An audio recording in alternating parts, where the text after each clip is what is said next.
musíte vidieť krátku ukážku zrazu ťažkohodencov.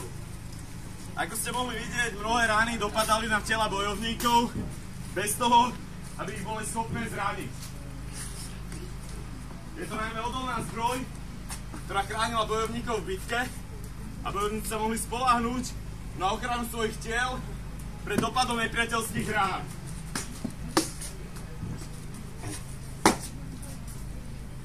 Avšak je len kvalitná zbroj a dobrý výcvik chránil bojovníkov na boisku.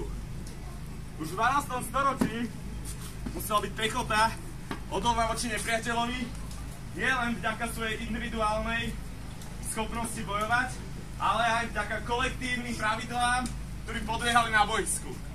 Stratégie, ktoré využívali, boli zamerané na to, aby vedeli čo najúčinnejšie odolávať nepriateľovi a čo najúčinnejšie rozdávať rany. Základnou taktikou, ktorá bola využívaná v rámci pechotnej formácie, bola tzv. Stena zo štítov. Stena zo štítov vytvára val z tiel bojovníkov, ktorí sa chránia svojimi štítmi, avšak táto ochrana nie je pasívna ako muž, ktorý vidíme tu aj na strane, ale vie byť veľmi aktívna. Dopredu, ho! Ho! Ho! Ho! Útok! Hej! Útok! Hej! Samozrejme, ako vedela stena zo štítov postupovať, vedela aj ustupovať.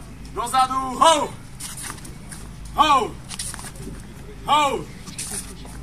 V prípade dlhších presunov na boisku bolo možné prestavať na zástup. Pravo bok! Za mnou! Ho! V takomto rade sa formácia mohla ľahko presunúť. Prikryvané! Start! Ľavo bok! Stena zo štítov! Krokov vpred! Ho! Zastaviť! Stáť! A rýchlo sa ostať nepriateľovi. Nebezpečenstvo pre takto stenu zo štítov však nehrozí spredu. Proti útokom spredu, dozadu, ho! Ho! Proti útokom spredu ich chránia ich veľké štíty, ako aj samotný základ formácie.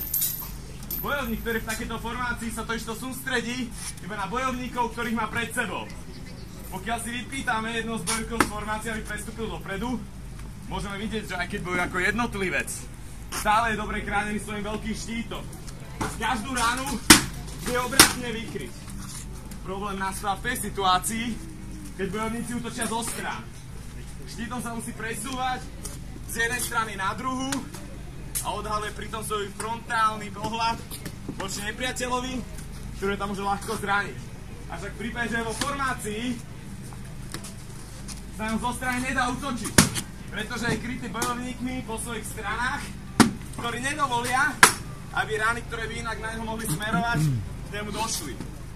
Vďaka tomu sa bojovník v takéto formácii vie sústrediť na to, čo sa deje pred ním a o to efektívnejšie bojovať.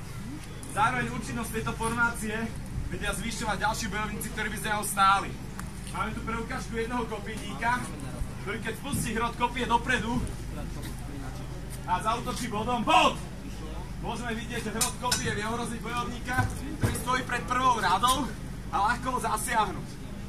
Voči takýmto hrotom kopie sa musí nepriateľská línia chrániť, zdvíhať štíty, obmedzovať pritom svoju viditeľnosť. Zároveň kopínik môže kopiou aj kryť rány, ktoré idú z vrchu na formáciu a takýmto spôsobom tiež odľahčiť bojovníkov v prvej línii. Avšak tá jeho najdôležitejšia úloha je podpora vlastným telom. Druhá rada sa totižto aktívne pritlačí o prednú radu a v prípade rozbehnutého nepriateľa podporuje tlakom svojich tiel prvú líniu. Dozadu, ho! Ho! Pripraviť na zraz! Ukážeme si ukážku, akým sa dá testovať odolnosť formácie.